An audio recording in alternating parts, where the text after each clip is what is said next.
Here's a video example where I use specification-based design using AutoCAD to design a 3D model of a project and then export a bill of material to get pricing and material utilization.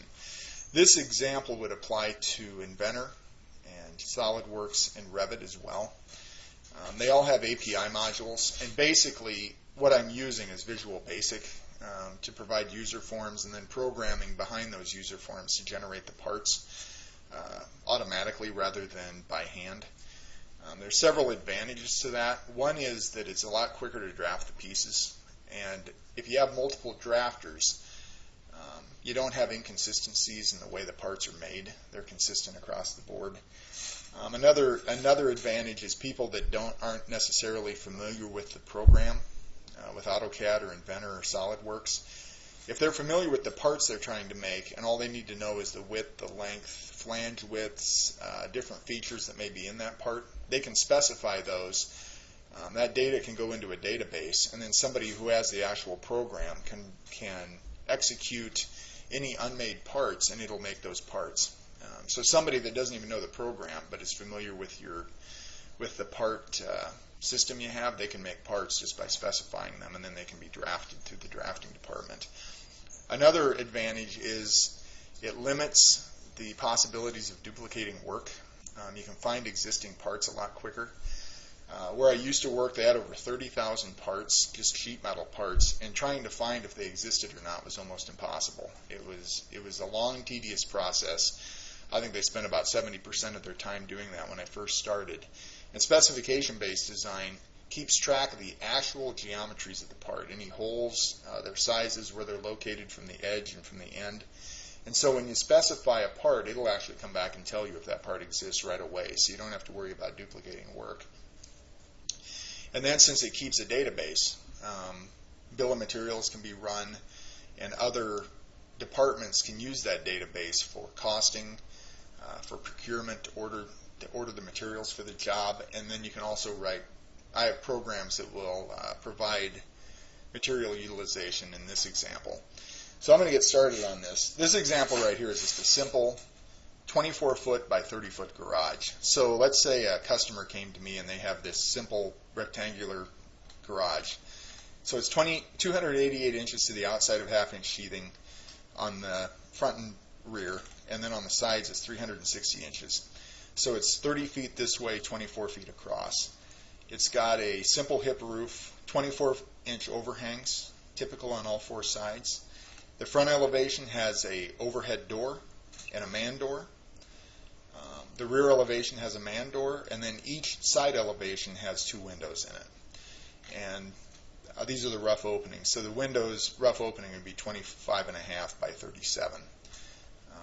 So that would be the print they would give me, and I would go through and I would determine the parts, each individual part, and I would make this model right here. And the way this model's set up, it's got the sheathing showing, so I'll shut that off real quick.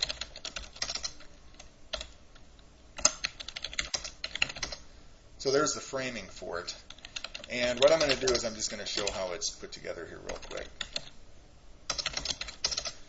So basically, each of the walls is its own subassembly. The roof joists are a subassembly. The roof framing is a subassembly, and then each face of the roof sheathing is a subassembly. So even though this is an AutoCAD, it's laid out kind of like what Inventor or SolidWorks would do.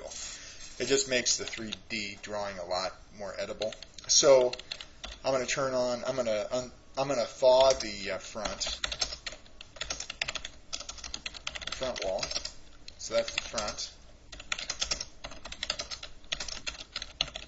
There's the left wall. Whoops. Let's see if I can type here.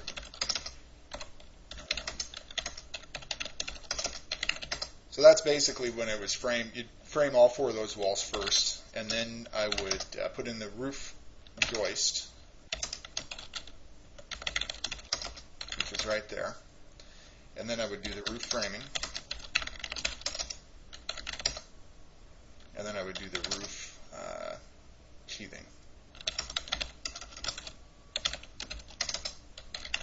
And so that would be the complete building right there. So it has all the parts, what sizes they are, so they could be sent out to fabrication. So if you're even on a job site where it's framing a house or something, it just makes it a lot quicker to have all of this data. So I know I need a piece of sheathing that has a hole this size. I can actually have that stuff pre-cut and basically panelized on site, or else I can panelize it in a panelization plant. You can use something like this. They've got their own software, I guess, but that's kind of the gist right here with 3D modeling. It allows you actual material sizes, so you can check fit and a lot of different things. But 3D modeling can be kind of cumbersome with all the views and everything. So if you use specification-based design, it's a lot quicker. So I'm going to look at this roof real quick. And what I'm going to do is I'm going to make this rafter right here on the end. This one here is the common rafter. It's the same size as these right here. And it's got a square end. This one right here has a beveled end because it goes into this hip. And this rafter is 129 5/8 with a 22.5-inch tail. And so what I'm going to do is I'm going to make that rafter by hand first. And then I'm going to go through, I'm going to make all these parts using specification-based design just to show an example of how much quicker it is using specification-based design. And then the data that's generated from specification-based design can provide a quick bill of material, costing, and material utilization program. So it's pretty powerful. And this is just using an older version of AutoCAD. I mean, this is even pre-Inventor right here. This is something AutoCAD has had available with it way back in the early 90s. So I'm going to start a new drawing. And so I'm going to set my UCS follow to 1. I'm going to set my fillet radius to 0. And then I'm going to just draw the rafter. So I'm going to start at 0, 0. Go at 129.6250 for the horizontal, at 5, -12 for the pitch. It's a 512 rafter. I'm going to zoom out, offset. It's 5.5 inches wide for the rafter. I'll just fillet that out. So basically what I have here is this would be the hip end right here, where it frames into the hip. And this diagonal line right here, that would be even with the outside face of the wall sheathing. I'm going to make the overhang. It's 22.5 inches. It's horizontal along the run, so that's just offset parallel to this line. I'm going to fillet that out.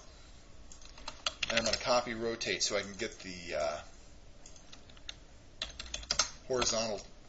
This is even with the top of the wall, basically. So I have a seat cut of 4.5. So this is where it would sit on top of the wall plate. And then I'm going to go down another 10 inches from there to frame out the overhang. So that's how it would frame at the overhang for the tail. Just clean all this up. And now I'm going to make it into a 3D part, so I got to make it into a polyline. Need to extrude it. I'm going to go into the page 1.5.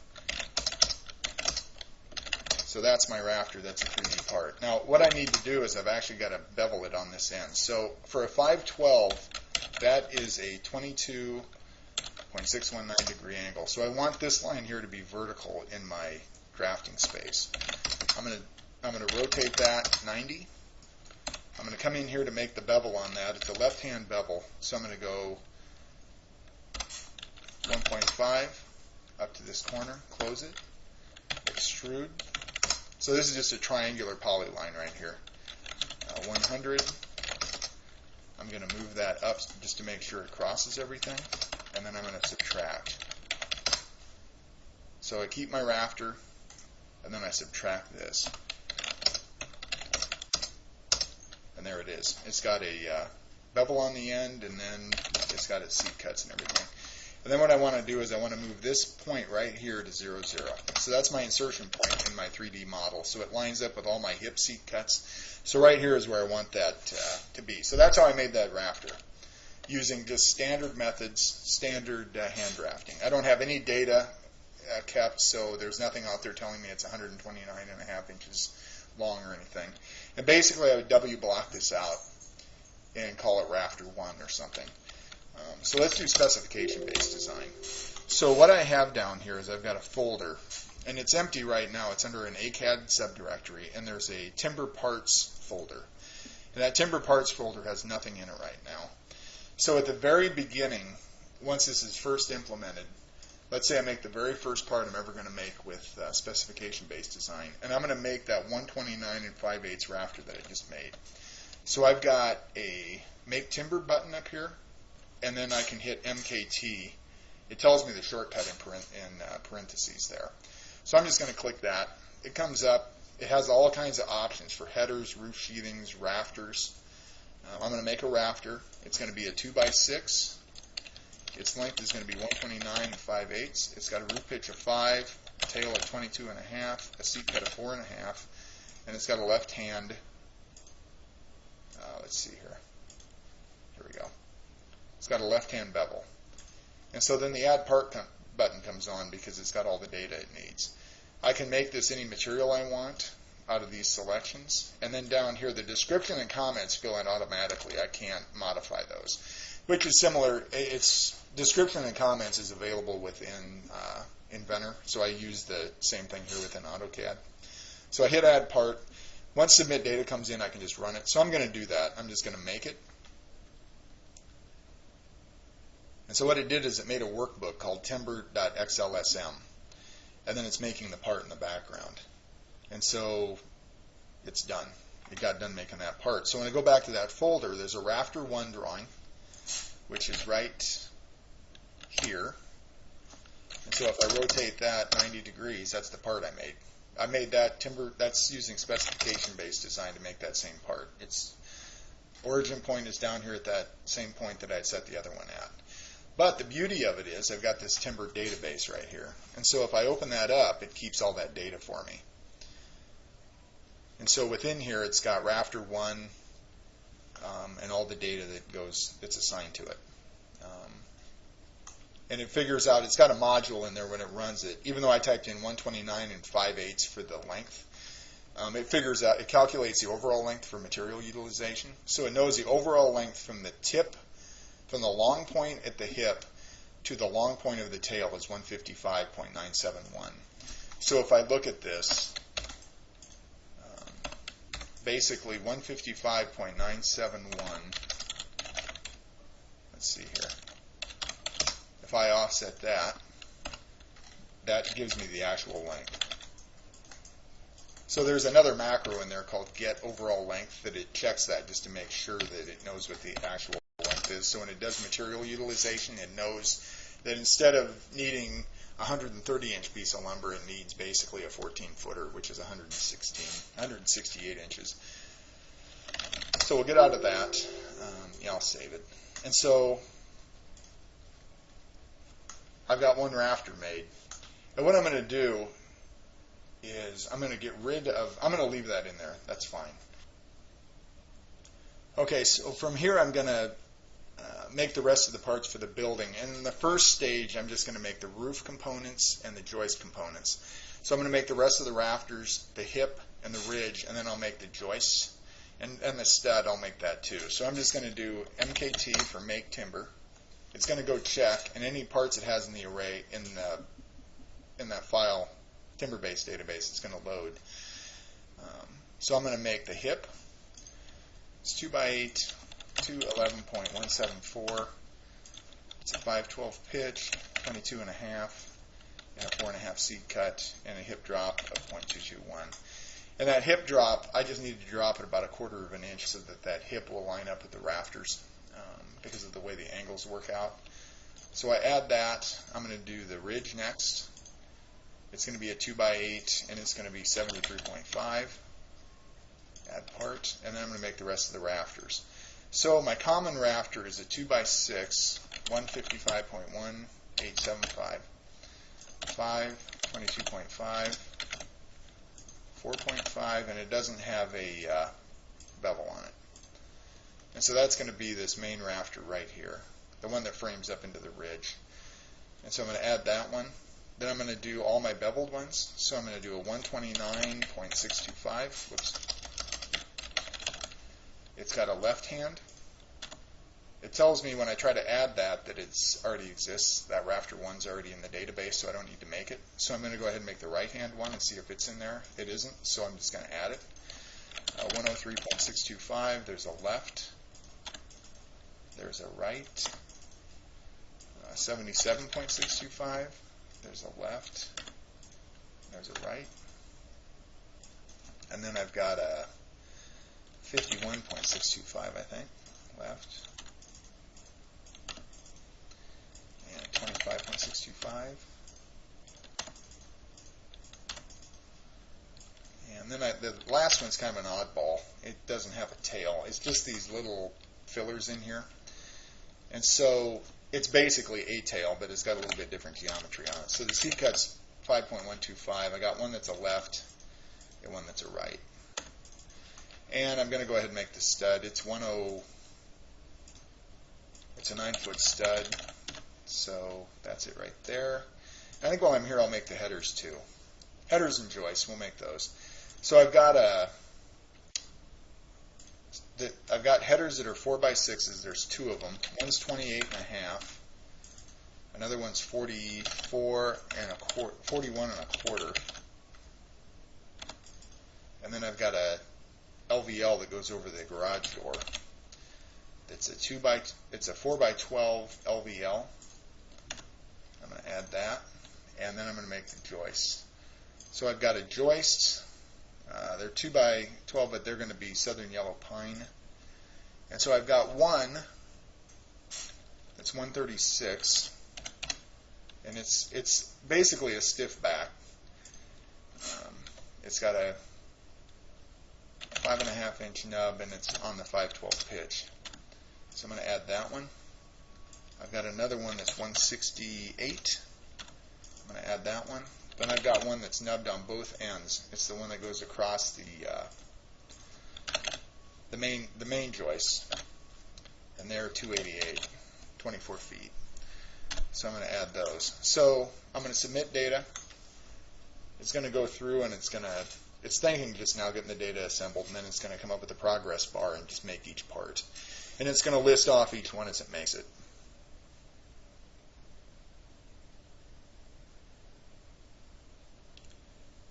So I input 20 parts.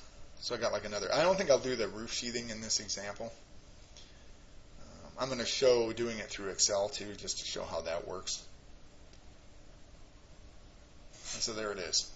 And so when I come out here, now in that folder, I've got all these parts. And I open up the timber database, and it's got everything in there. And when I open it up, it just put it into alphabetical order if you saw the screen jump. So I'll just save that. I'm going to close it. And so now I have another option where I can actually make parts from Excel. So I'm going to do that. So I got to make timber database, or make timber option within Excel, because it uses the same user forms and programming that are within AutoCAD. And the only difference is, what this does is it doesn't make the part. It just puts it in the database. So I'm going to go through and I'm going to make the plates. I think there's about 20 plates or something, and they're all 2x4 SPF. So I'll just go through.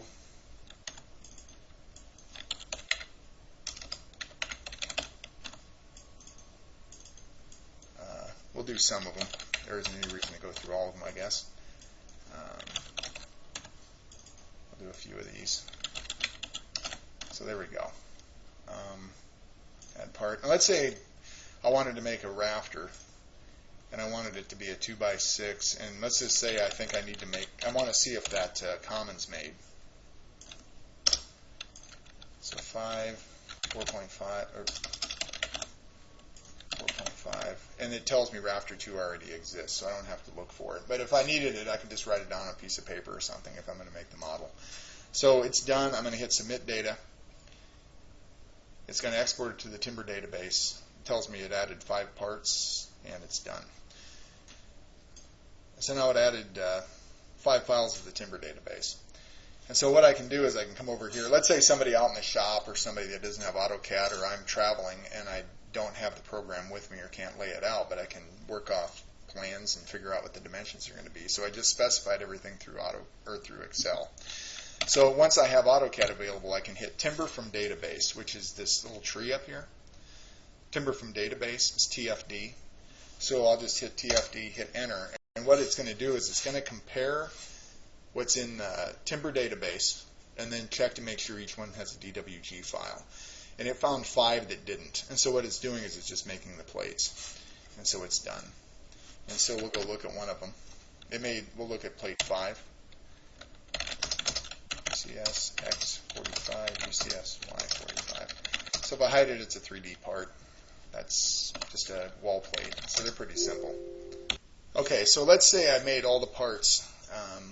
I made all the parts for this building, and I went ahead and made the model. And now what I want to do is I want to export a bill of material. And since I have a database that's been made by Specification Based Design, I can write a program to export a bill of material for this job, and it will go look at that database and make a bill of material basically using AutoCAD. So I've got a icon up here called Export BOM, or else I can just type in BOM, but I'll just hit that. And so what it's doing is it's getting the resources ready. And in my folder here, I've got a bill of material folder, and there's nothing in there right now. I'll go ahead and shorten this up a little bit. So right now what it's doing is it's looking at all the blocks in the model. Whether they're on or not, it'll find them. It compares them to the database, and then it gets a count. It knows how many instances that block occurs in this model. So the common rafter, I think there's like 8 or 10 of them. So it'll know there's 8 or 10 of those instances in here. And that's just through VBA programming. So right now it's coordinating with the timber database. And then when it gets done doing this, it'll make a bill of material, and it'll show up down here in this folder. So there it is. It made it, and now it's just going to populate that Excel file.